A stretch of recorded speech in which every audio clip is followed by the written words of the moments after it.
Welcome to Jets Overtime, presented by Nissan. Eric Allen and Eric Coleman inside the BetMGM studio. Soon, we'll check in with Ethan Greenberg, who is in London, and we'll also hear from Anthony Becht, as always. But the Jets fall to 1-4 on the season with the 27-20 loss to the Atlanta Falcons. It was just too big of an early deficit for the Jets to overcome. Yeah, the Jets came out this game with a slow start again, and they have to find a way to get going, to get things going early. You can't put yourself in a 20-3 deficit and expect to climb back every single week, especially playing against a former MVP in Matt Ryan. Well, let's bring in Anthony back. Anthony, yeah, we saw the differences today between a quarterback in his 14th season and a quarterback making his fifth career start in the National Football League. Matt Ryan had a big day. Zach Wilson, a lot of struggles for the Jets. Yeah, to echo what Eric just said, it's all about what is the identity of this offense and what do you want it to be. I think a lot of folks last week saw some exciting plays from the Jets, saw a team that, has potential to make, big throws, big catches, and put some points up. But I think initially when you come out, I think I did see a flat team, an offense that struggled to figure out how they wanted to dominate this Atlanta defense. And, I'll continue to say this.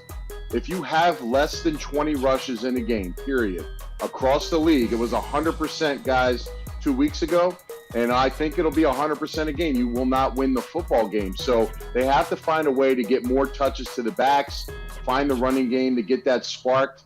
There's no rookie quarterback. There's no one-year quarterback in the NFL that can put it on his shoulders and win the game. And if you're not on point early throwing the football and getting in rhythm, then you better have something to lean on. And right now the Jets don't have that from a running standpoint. Yeah, no excuses in the National Football League. Eric, do you think last week took a lot out of this defense? When you look at what happened today, Atlanta scored on each of its first three possessions. They had 450 total yards. And then a couple areas where we saw the Jets excel all year long went away today. You're talking about Atlanta converting 9 of 14 on third down, also 3 of 4 in the red zone. Yeah, it's about complementary football, at this stage of the game. Offensively, 6 plays in the first quarter is going to leave the defense out there for quite some time. I think we said earlier, C.J. Mosley had 100 snaps last week. That's way too much. And the defense has to help themselves as well. 9 of 14 on third down, not helping themselves out, not stopping the run early. All this leads to sustained drives by the opposing offense. The defense is going to get tired, and they have to help themselves out. Let's go to North London right now and check in with our correspondent, Ethan Greenberg. Thanks, EA. Let's talk about the run game for each of these teams. Let's start with the Jets. The Jets only totaled 64 rushing yards, though Michael Carter and Ty Johnson both scored in the team's loss. And you think about what the Jets had to do playing from behind. They kind of had to abandon the run a little bit in the first half before getting it going in the second half. And then with the Falcons, 29 total carries, the brunt of it between Cordero Patterson and Mike Davis. And they totaled 108 yards, and that really was the difference here at Tottenham Stadium. Anthony, let's stay right there. That's how you opened up today, talking about the run game. Atlanta, 29 carries, 108 yards with the 1 touchdown. The Jets did have the 2 rushing touchdowns, but again, only 18 attempts. And that's minimal yards per average when you're looking at Atlanta. But again, it batters and bruises the guys up front. It keeps you consistent. It gives you the ability to have a play action game. You saw a couple big plays by Matt Ryan with heavy play action where he's able to get the ball to the tight end in Pitts, who came off his biggest game of the year versus the Jets defense. Look, yards doesn't matter. It's touches. The more you give the back the ball, the better chance he has to break one. So if you get 3 yards, 2 yards, eventually at some point, a guy like Michael Carter, whoever's in the backfield, Johnson, can break a 10, a 12, a 15-yard run. But if they don't have the touches accumulated through the game and you're pass rushing, even when it's 17-0, I just don't think that you have to abandon the run at that point, because they did have some decent spurts. They did score twice on the ground, and you saw some things there. But I think that just happens early in the game. You must establish it. Even if the defense knows or believes that's the game plan, to me, I just think you knuckle up front with the O lineman. You come off the football with a couple tight ends and you try to force feed it a bit. We're going to hear from Jets rookie quarterback Zach Wilson in a minute. But, Eric, what are you seeing from him inside the pocket as far as everybody talks about the feet and progressions and everything following from there? Well, when you look at Zach, as a young quarterback, obviously he's shown you that he does have the ability to make every single throw out there. What I'm seeing right now is he's not believing his eyes. He's not believing what he's seeing. He's hesitant. He's cocking the ball, and then he's letting it go. You have to be sure of yourself, anticipate the routes, throw your receivers open. These are all things that he's going to learn as he gets more experience.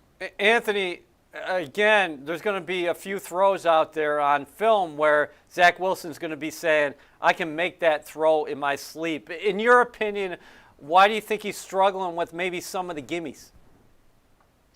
Yeah, I call them layup throws, right? These are the throws that come out of your hand, should be smooth. The operation should be there. The defense is giving it to you pre-snap, and it should be close to 100% completion.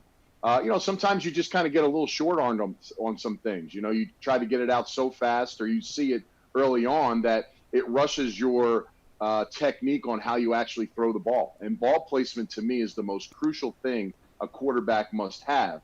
Placing the ball in the proper area so that the receiver, the running backs out of the backfield, whoever it may be, can catch the ball, number one, and run out of breaks. We look at a lot of those passes within the numbers in breaking routes over the last couple weeks. You see some behind throws, a little bit off point. And again, those are balls that we're always going to say for the receiver, you got to catch it. You got to get it, but you also want to get those balls in front of them so that they can catch and run after the catch. And of course, a couple on the outside. But Zach, like Eric said it, Zach can make all the throws. There's no question about the talent. It's about being loose, about getting in rhythm, and about getting those early completions. And I promise you, that changes the complexion of your quarterback, whether he's a first-year guy or a 10-year guy when you're playing an NFL football game. Zach Wilson today against the Falcons, 19 of 32 for 192 yards with the one interception. The voice of the Jets, Bob Wischusen, talked to him after the game. Zach, I guess let's start from the beginning. The slow starts, the inability to get some of that momentum going that you seem to find a way to get going in the second half, but not being able to score points in the first half. What do you think has to happen for this offense to flip the switch early so you're not constantly trying to fight from behind? Yeah, I don't know. And that's what we're trying to figure out as a team is how we can get started early. I got to play better from the beginning. I'm sure everyone's thinking the same thing. And so going into this bye week, that's the focus. How can we start fast? This league is too hard to always be coming from behind. So, we got to figure something out there. Is the game moving fast for you? I mean, do you feel like at some point it's going to get a lot slower than it is right now? Does it even slow down during the game? Yeah, I mean, of course, the more I'm playing, the slower I feel like the game is getting. It's going to keep getting slower as I get older and keep getting reps. But, I wouldn't say it's, the reason why we're having these, struggles early in the game. I feel like it's a confidence thing team wide. I got to come out and throw that thing and just get us going from the beginning. We can't have those 3-and-out drives to start the game. It's demoralizing, and it kills our tempo and energy. You mentioned the bye week. Bye week can be about self-scouting. What do you think you're going to be able to work on and even learn about yourself in this offense as now you've got a couple of weeks to get ready for your next one? Yeah, really the same thing we've done every single week. How can we just get better from the tape, keep working on those things in practice, and then, of course, starting faster. We got to get some points out from the beginning, and, that's something we got to figure out. All right, Zach, safe trip home. Thank you for joining us. We appreciate it. Thank you. To celebrate the game across the pond this weekend, along with JetBlue's brand new round-trip service from JFK to London, fans can now enter for a chance to win JetBlue flights, a game-used football, and Jets replica jerseys. Visit nyjets.com/London to enter now. You're watching Jets Overtime, presented by Nissan. Eric Allen, Eric Coleman, inside the BetMGM studio. There were a couple moments of this game where the Falcons could have put it away, but the Jets came up with a pair of critical takeaways deep in their own end. And I'll tell you what, that was a big-time return from Tevin Coleman to start the second half. Yeah, there was some great plays, and you talk about C.J. Mosley when he tracks down the ball carrier, punches it out, and that's all practice. That's attitude and effort, and you love to see that out of your leader. Quincy Williams had another one. These are great plays that guys playing hard. They're flying to the ball. They're pursuing well, and these are things that you learn early in the season. Tevin Coleman, what a great way to start the second half. Come out with a kick return, you spark it, you almost break it for a touchdown, and it really started the momentum for the Jets. But these turnovers are big. They give the offense the ball back in great field position. They get the defense off the field and give them another opportunity to score the ball. As we bring back in Anthony Becht. Anthony, what did you think about those takeaways and at those moments? Because the Jets were very nearly out of this football game, but you wake up and it's the middle of the fourth quarter, and they're sitting there. They're only down 3 points. Yeah, you have to be great in taking the ball away. There's no formula on how it happens. But, again, like Eric said, punching a ball out, understanding those situations, getting getting the hat on the arm ball area as you're wrapping up, all those things can help. I think from this defense, too, you're missing a ton of guys, right? We all talked about how they've raised the bar a bit and played decent over the last couple weeks. This was a game where it maybe caught up to them a little bit. Matt Ryan, to me, when they played zone, was razor blade sharp. He didn't miss any holes, any opportunities. And again, when you play zone defense against a guy like a Brady, a guy like a Breeze in the past, Ryan, he'll carve you up. He really will. And those man-to-man situations, the reason why those plays were successful was that play action and that run game, because, you're kind of in the middle and you see the tight end and some of those deep posts and those quick hitting routes. It was tight windows. Jets players were there to defend, but the ball placement was impressive. And we go back. Ball placement is important when you're talking about the quarterback position. You see a guy that's played, over a decade of football, and you see a young player that's working on those things. Those are the differences in the ball game. C.J. Mosley continues to be the heartbeat of this New York Jets defense. He made like Tyson Fury there in the first half with his left hook, coming up with the Jets' first takeaway, forcing the Jets' first takeaway. And Ethan Greenberg talked to him after the game. Here with linebacker C.J. Mosley. C.J., the first half, the second half, two very different halves. What was the difference, do you think? Well, they came out fast, speaking on the defensive side of the ball. Got us moving left and right. Did a good job, completing passes behind the linebackers. Made a lot of uncharacteristic mistakes on the defensive side that, kind of put us in the hole. And in this league, you can't get down that early. And come back with a win 9 times out of 10. It's tough, no matter who you're playing, no matter where you are. So we got to figure out a way to start faster in the first half on the defense side of the ball. Not have penalties that get us. Then when we're in good positions and get us out of positions, we just got to be more disciplined. On third down, you guys have been so good through the first 4 games. This game, Falcons were pretty successful on third down. Did you see anything? Did they do anything different, or what do you feel like it was more on you? Honestly, they did exactly what we saw on film. Like I said, in the first half, it was a lot of things that that was honestly on us. As far as me, then sometimes I get my hooks, a few coverage issues, a few mental errors. So when you're playing against great teams and a great quarterback like Matt Ryan, you take advantage of that. So we got to look ourselves in the mirror, take this bye week real serious. Honestly, not take an off day and get ready for our next opponent, and better yet, get ready for ourselves, because we a lot of plays we beat ourselves, so we just got to make sure we be on top of what we have to do. That's a great point in terms of the bye week. How do you approach it personally, and what are you hoping the defense fine-tunes before the back half of the season? Well, first, everybody got to get healthy. Guys that are hurt. We came off 100 plays last week. We was on the field a lot this week, so a lot of guys' legs were tired. But we never use that as an excuse. But, the bye week came when it came, so we got to take advantage of the days that we have off, get mentally prepared for the next game, get our bodies right, and, get ready for the long haul the rest of the season. Thanks, CJ. Appreciate it. No problem. You are watching Jets Overtime, presented by Nissan. Eric Allen alongside Eric Coleman and Anthony Becht. Anthony, can you clear something up for me? The Jets lost to the better football team in Atlanta. They played a better game, but that first third down, a 3rd and 9, Quincy Williams was called for roughing the passer. In your eyes, is that a roughing the passer penalty? That's atrocious. Honestly, I can't. And it kills your defense because it's such a crucial time in the game. Third down, you're getting off the field, you dial up a blitz. And I'll tell you, Quincy did everything you want him to do. He went in with force, okay? He hits the quarterback with tremendous force, and as he's about to fall on him, I see a guy that immediately pops up and gets off of him or at least leans to the side. What are you asking these guys to do? If you don't come in with speed and force off a blitz, then you can't blitz in the National Football League, in my opinion. So, I can't fault him for that. Now, Nathan Shepard had one later in the game. He came free.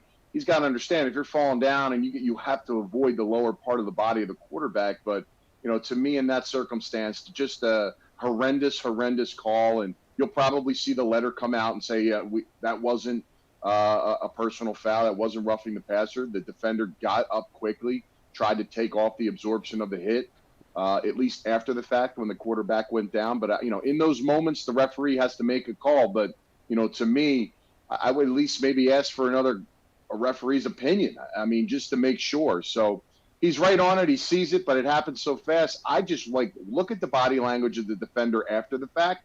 And to me, I felt like, he got up and rolled over and did his thing. So to me, it was just a travesty. Well, you play defense in the National Football League, and I don't want to stay here for too long, like I said, but that would have been a 3-and-out. That kind of changes everything that happens in a game. Again, the Falcons outplayed the Jets today.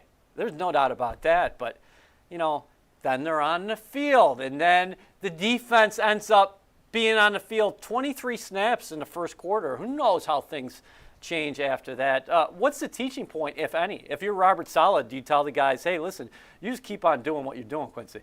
I would say that, and I'm sure Coach Saleh is emphasizing that. Listen, he played with a lot of speed. He hit the quarterback with attitude. The technique was down perfect. But they have to help themselves out in other situations by getting off the field as well. Herm Edwards used to always say there are 3 or 4 plays in every game that dictate the outcome of the game.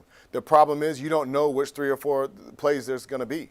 And, the Jets have to find a way to stop beating themselves. As C.J. Mosley said in the interview, you can't beat yourself. The team isn't good enough to beat yourself when you get those opportunities. But offensively, you got to run the football well. You got to continue to run the football like they did in the second half to give the defense a break, give your quarterback a break, and let that offensive line wear down that defense so you have a shot down the field later in the game. So overall, there's a lot that the Jets can work on and can improve on, and I'm sure they will. What do you think the resiliency they showed, Anthony, getting back in the game? You don't get moral victories here in the National Football League. But, again, Michael Carter gets in the end zone. Ty Johnson gets in the end zone. You get a 2-point conversion. You're sitting there at 20-17. And for large portions of this game, you were outplayed. Yeah, well, you look at the MO for the Falcons in their past historically. When they start fast, they usually finish terribly because they get off to such a good start. And you saw that, they were able to cap the game off, but they left the door open for the Jets. The Jets play 4 quarters in this football game. You got a different, scenario happen here, especially the fact that, when you look what the Falcons provided the turnovers and gave the Jets what they needed to get that spark. Also, Jets are a team that has to be good on all 3 phases each week. You can't, you can be even on one of them, in particular special teams, but you got a nice return. We talked about Tevin Coleman. Defensively, you got some spark on some turnovers, so you're able to get something to the offense there. And then the offense, again, it was about, a quarter and a half of good play from them. And outside of that, again, it was trying to find exactly what you want to be as an offense. I think Zach Wilson, again, he can learn from every game, and he will. This is another learning experience from him. But, if you're going to ask this young man to be in the pocket and wait for things to develop, you got to have what is that secondary third option. I would rather have him grow into that than, trying to develop it, early on. I understand that there are scenarios and situations that defenses give you on film week to week that say, you know what, we got something here. But again, you got to assume that those defenses are going to try to close those windows and force certain things as well. So we saw some movement things. It didn't work out. We saw some layup throws that didn't work out.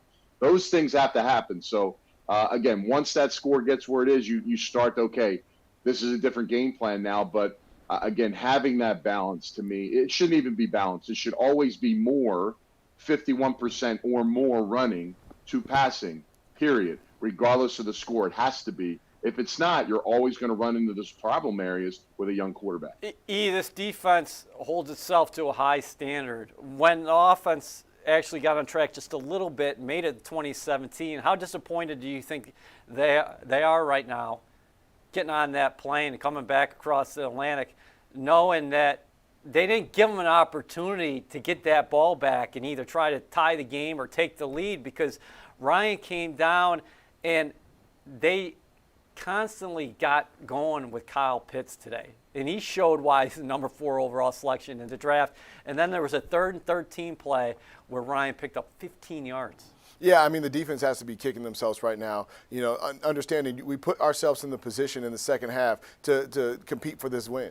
And we weren't able to get off the field on 3rd down and 3rd and long. You worked so hard to put the offense in that position to 3rd and long. That's when it's time to get off the field. That's when everyone, is celebrating. This is what we work for, 3rd and long. And then to not get off the field in that opportunity is very frustrating. And then Kyle Pitts, he was the main target today. He and Cordell Patterson had phenomenal games. And to not be able to stop those 2 players who were the only real weapons for Matt Ryan today, it's very disappointing.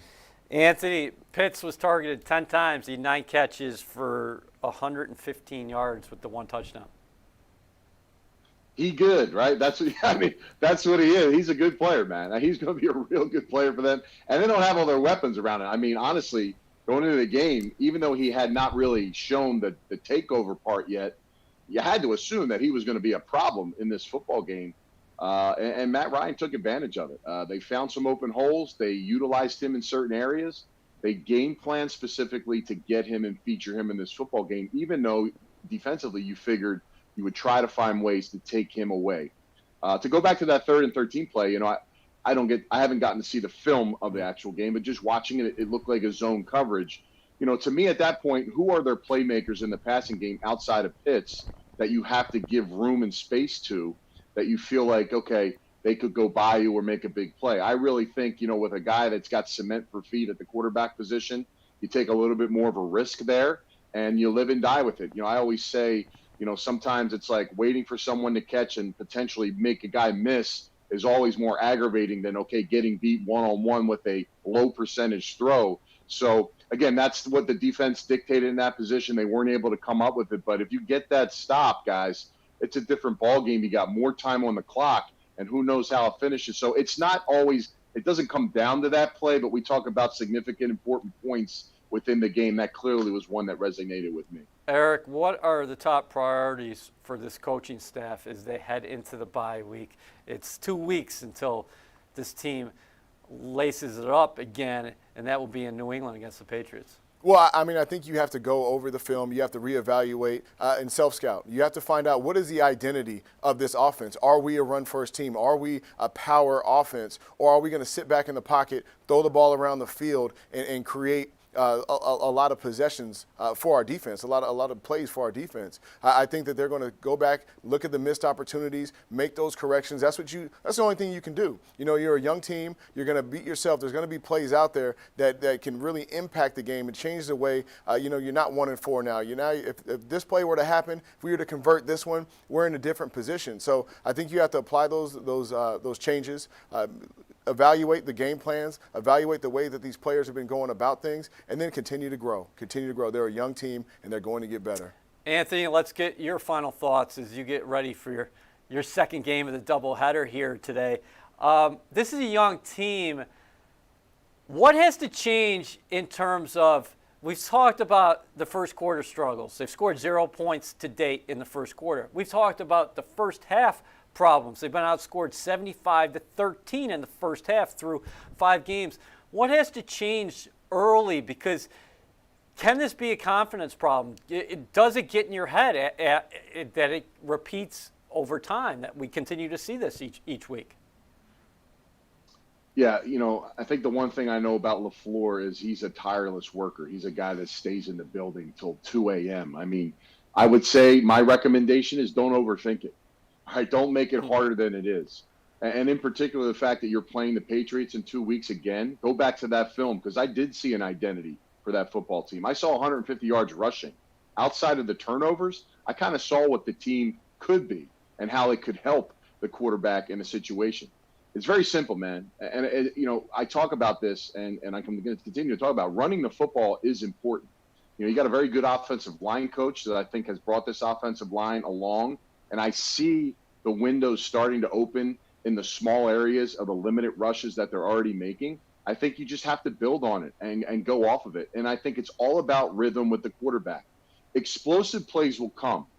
Don't try to force the hand of explosive plays with a rookie quarterback.